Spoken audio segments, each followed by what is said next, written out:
तो दोस्तों, उड़ने की आशा के आज के एपिसोड की शुरुआत होती है वहीं से, जहां तेजस और रेणुका दोनों पेट दर्द से परेशान होते हैं। इधर आकाश कहता है कि उन्हें हॉस्पिटल ले जाना चाहिए, लेकिन रेणुका मना कर देती है। इधर परेश कहता है, मुझे लगता है ये डाइट वाले खाने का कमाल है। तेजस भी कहता है कि जब से उसने वो खाना शुरू किया है, तब से उसकी ये हालत है। इधर रोशनी तेजस पर ताना कसती है, बड़े लट्टू बने घूम रहे थे ना उस डाइटिशियन के पीछे, तो अब चख लिया डाइट का स्वाद। इधर सायली उन दोनों के लिए नमक शक्कर का घोल बनाकर लाती है। तेजस तो पी लेता है, लेकिन रेणुका आधा पीकर कहती है कि उससे ये नहीं पिया जाएगा। वो सायली पर फिर इल्जाम लगाती है, तूने पक्का इसमें कुछ मिलाया है ना? हमने जबरदस्ती डाइट का खाना बनवाया है ना तुझसे, इसलिए बदला ले रही है तू। तभी सचिन ये सुनकर भड़क जाता है। वो कहता है, तेरे तानेबाजी खत्म नहीं होते ना। वो तेरे लिए ये घोल बनाकर लाई है ताकि तेरे को ठीक महसूस हो, और तू है कि उसी को ही ताना मार रही है। वो परेश से कहता है, बाबा तेरी बाइको ना सच में अलग ही लेवल की एहसान फरामोश है। इधर परेश भी रेणुका से कहता है, तू कब तक अपनी गलतियों पर पर्दा डालती रहेगी रेणु?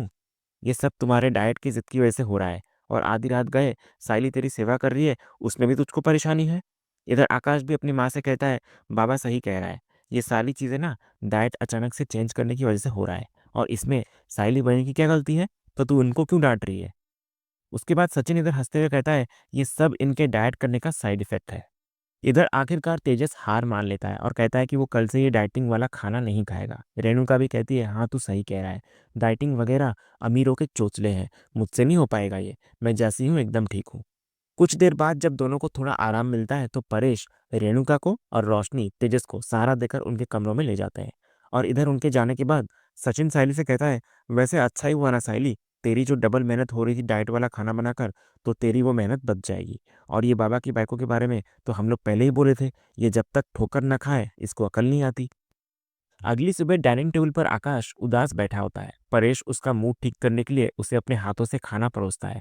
तभी आकाश कहता है, बाबा छोड़ देना, मैं कर दूंगा, तू क्यों कर रहा है? परेश कहता है, मैं तेरा बाप हूं तो इतना तो कर ही सकता हूं ना। लेकिन आकाश का इधर मन खाने में होता ही नहीं। उसके चेहरे पर एक अजीब सी परेशानी होती है। तभी परेश आकाश को बोलता है, तुम तीनों जब छोटे थे ना आकाश, तब मैं तुम्हारा बाप था, और कब तुम तीनों बड़े हो गए और मैं तुम्हारा दोस्त बन गया पता ही नहीं चला। वो कहता है, कितने भी पड़ाव इंसान की जिंदगी से गुजर जाए, इंसान के अंदर जो एक बाप होता है ना, वो कभी खत्म नहीं होता। और फिर वो सीधा मुद्दे पर आता है। वो कहता है कि वो अपने बच्चों को परेशान नहीं देख सकता। और फिर वो आकाश से पूछता है, क्या बात है, तू ठीक तो है ना? और रिया कहाँ है? तो आकाश कहता है कि रिया एक अर्जेंट मीटिंग के लिए हैदराबाद गई है। परेश पूछता है, रिया के साथ तेरा झगड़ा हुआ है क्या? वो कहता है कि वो कई दिनों से देख रहा है कि दोनों के बीच कुछ ठीक नहीं है। तब आकाश का दर्द बाहर आता है। वो बताने लगता है कि रिया ने उसके साथ टाइम स्पेंड करने के लिए रेस्टोरेंट ज्वाइन किया था, लेकिन जब से वो वहाँ आई है, तब से सारी चीज़ें बहुत उल्टी हो गई है। वो बताता है कि कैसे रिया को रेस्टोरेंट के छोटे मोटे काम करना एक्सप्लॉइटेशन जैसा लगता है, और इस चक्कर में वो दोनों एक दूसरे को ही मैनेज नहीं कर पा रहे हैं। तभी परेश उसे एक गहरी और समझदार बात समझाता है। वो कहता है, तुम दोनों को किसने कह दिया कि सिर्फ एक साथ काम करने से रिश्ता आसान होता है? बल्कि रिश्ता तब आसान होता है जब इन रिश्ते में रहने वाले दो जन अपने साथियों की सीमाओं का और उसके दायरों का इज्जत करना सीख ले। वो कहता है, इंसान की हर जगह अपनी अपनी अलग अलग सीमाएं होती है, उसको पहचानना जरूरी होता है, तब जाकर रिश्ता आसान हो जाता है। अगले सीन में रोशनी शॉप के अकाउंट्स चेक कर रही होती है। तभी तेजस खुशी से भागता हुआ उसके पास आता है।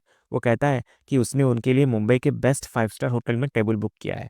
लेकिन रोशनी कहती है, हमारी अभी ऐसी हालत नहीं है कि हम 5 स्टार होटल जाना अफोर्ड कर पाएं। वो उसे अकाउंट्स दिखाते हुए कहती है कि वो लोग प्रॉफिट मार्जिन से बहुत नीचे काम कर रहे हैं, और अगर ऐसा ही चलता रहा तो काका उनसे शोरूम वापस छीन लेंगे। तभी तेजस बड़ी ही लापरवाही से कहता है, अभी तो वैसे भी प्रॉफिट मार्जिन कम रहेगा ना बाबू। तुम तो जानती हो ना, 30 लाख का स्कैम हुआ है हमारे साथ, तो अभी प्रॉफिट में आने के लिए शोरूम को टाइम लगेगा। तभी ये सुनकर रोशनी का गुस्सा फूट पड़ता है। वो कहती है, तो ये फिजूल के खर्च करने की जरूरत क्या है तेजस? फिर वो कहती है, वो जीएसटी भरने के लिए मुझे बाहर से लोन लेना पड़ा, और मैं पागलों की तरह 3 3 काम कर रही हूँ, पार्लर जाती हूँ, शोरूम आती हूँ, और उसके बाद मैंने अपना मसाज का काम भी शुरू किया है। दिन भर काम करके मेरी कमर टूट जाती है, और तुमको 5 स्टार होटल में जाना है? इधर तेजस कहता है कि वो तो सिर्फ अपनी पत्नी के साथ थोड़ा टाइम स्पेंड करना चाहता था। रोशनी कहती है, तुम मुझे एक ऐसा दिन बताओ जब तुमने पैसे सेव किए हो और अपनी जिम्मेदारी पूरी की हो। तो तेजस कहता है कि वो हर तीसरे दिन पुलिस स्टेशन जाता है ताकि उनके पैसे वापस मिल जाए, और नए नए डीलर से भी मिल रहा है। रोशनी कहती है कि इतने से कुछ नहीं होगा और उन्हें और भी मेहनत करनी पड़ेगी। ये सुनकर तेजस बोलता है, ठीक है, तुम आराम से बैठकर मेरे में और कमियां ढूंढो, उन सब की लिस्ट बनाओ। जब मैं तुम्हारी लाइफ में नहीं रहूंगा ना, तब समझ में आएगा तुमको। इतना कहकर तेजस एक ताना मारकर वहां से चला जाता है। फिर उसके जाने के बाद रोशनी इधर कहती है, कैसी किस्मत बनाई है मेरी भगवान, ले देकर तेजस से मुझे कुछ उम्मीदें थी लेकिन वो भी इतना लापरवाह निकला। और फिर वो अपने सबसे बड़े डर का सामना करती है। वो कहती है, मुझको तो डर है कि तेजस के सामने जब मेरा सच आएगा तो ये कैसे डील करेगा उससे। दूसरी तरफ आकाश अपने बाबा परेश से कहता है, बाबा तू एकदम सही कह रहा है। वो कहता है कि अब वो रिया से बहस नहीं करेगा बल्कि सिर्फ उसके दिल की बात सुनेगा। वो कहता है कि उसने रिया को खुश करने की बहुत कोशिश की, उसके लिए फूल लाए, उसकी फेवरेट इयररिंग्स भी दी, लेकिन फिर भी उनके बीच चीज़ें ठीक नहीं हुई है। इधर परेश आकाश को समझाता है कि कोशिश सिर्फ एक बार नहीं बल्कि हमेशा करनी चाहिए। वो अपना उदाहरण देते हुए कहता है, रेणुका का बोलने का तरीका कितना गलत होता है ये तू भी जानता है, लेकिन मैं ये भी जानता हूँ कि कभी कभी रेणु जो बोलती है वो सही बोलती है। और वही पहचानते पहचानते हम दोनों की गाड़ी आज तक 40 बरस तक जोर से भाग रही है। इधर आकाश अपने बाबा को धन्यवाद कहता है और वादा करता है कि वो अपने रिश्ते को मजबूत करेगा। परेश कहता है, रिया अपने आप को कुछ प्रूव करना चाहती है तो इसका मतलब ये नहीं कि वो खुद को तुझसे अलग दिखाना चाहती है, बल्कि उसकी कोशिश ये है कि वो खुद को तेरे साथ देखना चाहती है। ये सुनकर आकाश को एक नई उम्मीद मिलती है। वो कहता है कि वो अपनी कॉन्फ्रेंस में जाने से पहले रिया को फोन करेगा और सिर्फ उसके दिल की ही बात सुनेगा। इतना कहकर आकाश वहां से चला जाता है। अगली सीन में जूही मंदिर में अपनी माँ की दुकान संभाल रही होती है। तभी इतने में वहां अरुण और उसकी आई आते हैं। जूही उनको देखकर खुश हो जाती है और उनकी तबीयत के बारे में पूछती है। अरुण की माँ कहती है, मेरी तबीयत तो पहले से बहुत बेहतर है, सिर्फ तुम्हारी वजह से। इधर अरुण भी जूही को धन्यवाद कहता है कि अगर वो ना होती तो वो अपनी ड्यूटी और अपनी माँ के बीच परेशान रहता। उसके बाद जूही अरुण की आई से पूछती है कि वो यहाँ कैसे। तो अरुण की माँ कहती है कि उन्होंने मन्नत मांगी थी और वो वही पूरी करने आई है। इधर जूही उन्हें अंदर ले जाती है और पंडित जी से उनकी पूजा करवाने को कहती है। तो पंडित जी जूही से कहते हैं, बेटा मैंने तुझको अगर मना कर दिया तो बप्पा खुद आकर मुझे डांटेंगे।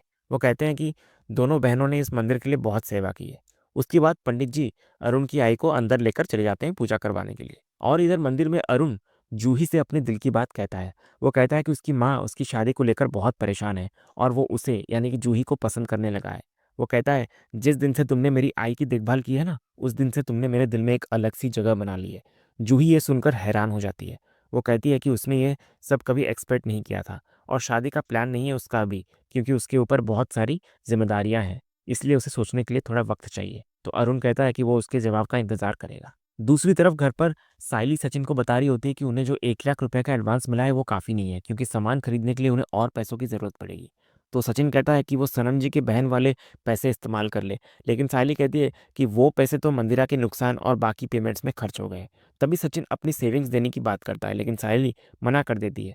वो कहती है कि वो खुद सब कुछ मैनेज कर लेगी, या तो बैंक से लोन लेगी या फिर उस लेनदार से बात करेगी। सचिन उसे लेनदार के चक्कर में ना पड़ने की सलाह देता है। साइली कहती है कि उसे थोड़ी घबराहट हो रही है। तो सचिन उसको हिम्मत देते हुए कहता है, अरे तू ना सचिन साइली देशमुख है और मैं है ना तेरा पति, तो घबराहट को ना तेरे आसपास ऐसे भिनभिनाने भी नहीं देगा मैं। इधर साइली कहती है कि उसके बाबा कहा करते थे कि कोशिश किए बिना हार नहीं माननी चाहिए। तो सचिन कहता है कि उसे साइली पर पूरा भरोसा है और वो अपना जुगाड़ बिठा ही लेगी। उसके बाद साइली कहती है कि अगर उसे ज़रूरत पड़ी तो वो सचिन से मदद ले लेगी। तो उसके बाद सचिन रोमांटिक अंदाज में मजाक में कहता है, सोच रहा है मैं अगर ऐसा मीठा खाने का कुछ मिल जाए तो गाल पर भी चलेगा मेरे को। साइली कहती है कि उसे खीर में ही मीठा मिलेगा। उसके बाद वो उसको जाने को कहती है। तो सचिन जाने तो लगता है, लेकिन फिर वापस आकर साइली को एक किस देकर वहां से चला जाता है।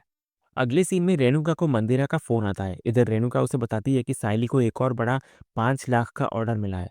मंदिरा कहती है कि उसे पता है क्योंकि उसने ही मैनेजर को कहकर वो ऑर्डर साइली को दिलवाया है। तो रेणुका ये सुनकर हैरान होती है। वो पूछती है, आप दल बदलू हो क्या, कभी मेरे साइड पर रहती हो तो कभी साइली की तरफ चली जाती हो। मंदिरा हंसते हुए कहती है, अरे मास्टर जी, मैं आपको गारंटी देती हूँ कि ये साइली का आखिरी ऑर्डर होगा, क्योंकि मुझे पता है कि इस ऑर्डर के बाद क्या होने वाला है। वो कहती है कि साइली के बिजनेस को डूबने से अब कोई नहीं बचा सकता। और इतना कहकर वो फ़ोन रख देती है, रेणुका को एक नई उलझन में छोड़कर। दूसरी तरफ तेजस के शोरूम में तेजस एक भोंपू लेकर चिल्ला रहा होता है, लूट लो, एक पर एक ऑफर फ्री।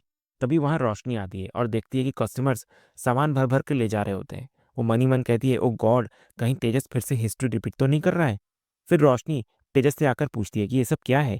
तो तेजस कहता है, तुमने ही तो कहा था कि हमको प्रॉफिट करना चाहिए, इसलिए तो मैंने ये डील निकाली। इधर रोशनी को शक होता है तो वो टैबलेट पर जाकर चेक करती है और देखती है कि बड़े होम अप्लायंसेस पर 50% का ऑफर चल रहा है। तेजस कहता है कि उसने छोटे अप्लायंसेस के दाम नहीं बढ़ाए ताकि उसके लालच में लोग बड़े अप्लायंसेस खरीदें और उन्हें प्रॉफिट ही प्रॉफिट हो। रोशनी उससे बड़े अप्लायंसेस की सेल दिखाने को कहती है और फिर देखती है कि किसी ने एक भी नहीं खरीदा। तो रोशनी का गुस्सा फूट पड़ता है। वो कहती है, बेवकूफ़ कस्टमर नहीं बल्कि तुम हो तेजस। उन लोगों ने तो अपना फ़ायदा देख लिया और तुम बस लूट लो चिल्ला रहे थे। वो कहती है कि उसने पूरा स्टॉक ख़त्म कर दिया, लेकिन पैसे आधे भी नहीं कमाए। वो पूछती है, तुम्हारी ये डिग्रियाँ कहाँ हैं? दिखाओ ज़रा मुझे, कौन से फ़कीरचंद यूनिवर्सिटी से ली है तुमने? तभी तेजस कहता है कि मेरे एजुकेशनल क्वालिफ़िकेशन के बारे में कुछ मत बोलो, और वैसे भी आधे स्टॉक पर तो प्रॉफ़िट हुआ है ना, तो क्यों चिल्ला रही हो फिर? तो रोशनी कहती है, चिल्लाऊँ नहीं तो क्या करूँ? वैसे भी तुम अपने आप को बिज़नेसमैन कहते हो ना, लेकिन ढंग से आज तक एक अच्छे डील तक नहीं कर पाए। तुम बिजनेसमैन हो या चैरिटी मैन? मैंने सुबह ही तुमको वार्न किया था कि अपना दिमाग इस्तेमाल करो। इधर तेजस भी अब गुस्से में आ जाता है। वो कहता है, तुम कहना क्या चाहती हो? तुमने ही तो कहा था ना कुछ एक्स्ट्रा करने को, तो अब कर रहा हूँ, तो प्रॉब्लम क्या है? मैं क्या तुम्हारा कोई टॉमी हूँ क्या? जैसी बोलोगी मैं वैसा करता रहूंगा। तो ये सुनकर रोशनी का सब्र का बांध टूट जाता है। वो उसे एक जोरदार चांटा मारती है और कहती है, शट अप तेजस, अपनी बेवकूफ़ी मेरे सर पर मत डालो। इधर तेजस, जो शायद पहली बार इस तरह से जलील हुआ होता है, गुस्से से वहां से चला जाता है। और इधर रोशनी को अपनी गलती का एहसास होता है। वो कहती है, मुझे ऐसा रिएक्ट नहीं करना चाहिए था, वो भी सबके सामने। और फिर वो अपने सबसे बड़े डर का सामना करती है। वो कहती है, जब मेरा राज सामने आएगा तो क्या होगा? उसका रिएक्शन पता नहीं कैसा होगा तब। दूसरी तरफ तेजस गुस्से में सड़क पर अकेले चले जा रहा होता है और तभी उसकी नज़र अजय पर पड़ती है। ये वही फ्रॉड होता है जिसने उसके साथ 30 लाख का घोटाला किया था। तेजस चिल्लाता है, ए अजय, फ्रॉड रुक जा। ये सुनकर अजय गाड़ी में बैठकर भागने लगता है और तेजस उसके पीछे भागता है। इस भागदौड़ में तेजस कभी किसी पूजा करते हुए आदमी से टकराता है, तो कभी किसी साइकिल वाले से, तो कभी किसी बाइक वाले से, और वो सब भी उसे पकड़ने के लिए उसके पीछे भागने लगते हैं। इधर आखिरकार अजय की गाड़ी खराब हो जाती है, तो तेजस भागकर गाड़ी तक पहुंचता है और चिल्लाता है, बाहर निकल गाड़ी से। लेकिन तभी अचानक गाड़ी फिर से चल पड़ती है और तेजस एक बार फिर उस फ्रॉड को पकड़ने में नाकामयाब रह जाता है। दूसरी तरफ घर पर रेणुका मंदिरा की बातों को सोचते सोचते हॉल की तरफ आ रही होती है और अचानक टेबल से टकरा जाती है और उसके पैर पर चोट लग जाती है। सचिन और साइली उसे उठाने की कोशिश करते हैं, लेकिन रेणुका उनको कहती है, हाथ मत लगाओ मुझे, वापस मुझको गिरा दोगे। सचिन कहता है, तू इतनी अड़ियल क्यों है? इतना कहकर वो दोनों जबरदस्ती उसे उठाने लगते हैं। इधर सचिन उसे डॉक्टर के पास ले जाने की बात करता है, लेकिन रेणुका कहती है कि उसे हॉस्पिटल नहीं जाना, बल्कि उसे मसाज की जरूरत है। और इसी के साथ सचिन और सायली दोनों उसे सोफे पर लाकर बिठाते हैं। दूसरी तरफ तेजस अब भी उस फ्रॉड अजय की गाड़ी के पीछे पागलों की तरह भाग रहा होता है, लेकिन तभी सामने से एक तेज रफ्तार टेम्पो आती है और इससे पहले कि कोई कुछ समझ पाता, तेजस की उससे जोरदार टक्कर हो जाती है और एक पल में सब कुछ बदल जाता है। उसका चश्मा हवा में उछलकर दूर जा गिरता है और तेजस खून से लथपथ सड़क के बीचों बीच बेहोश होकर गिर जाता है। और इसी सीन के साथ ही आज का ये एपिसोड यहीं खत्म होता है। तो दोस्तों, आज का ये वीडियो आपको कैसा लगा, कमेंट के माध्यम से हमें ज़रूर कहिएगा, और कमेंट में हाइप करना भी मत भूलिएगा, और वीडियो को लाइक शेयर सब्सक्राइब करना भी मत भूलिएगा, ताकि ऐसे ही रोज़ लेटेस्ट एपिसोड के अपडेट्स आप टेलीविज़न से पहले पा सकें। तो मिलते हैं हम एक नए एपिसोड के रिव्यू में, तब तक के लिए नमस्कार।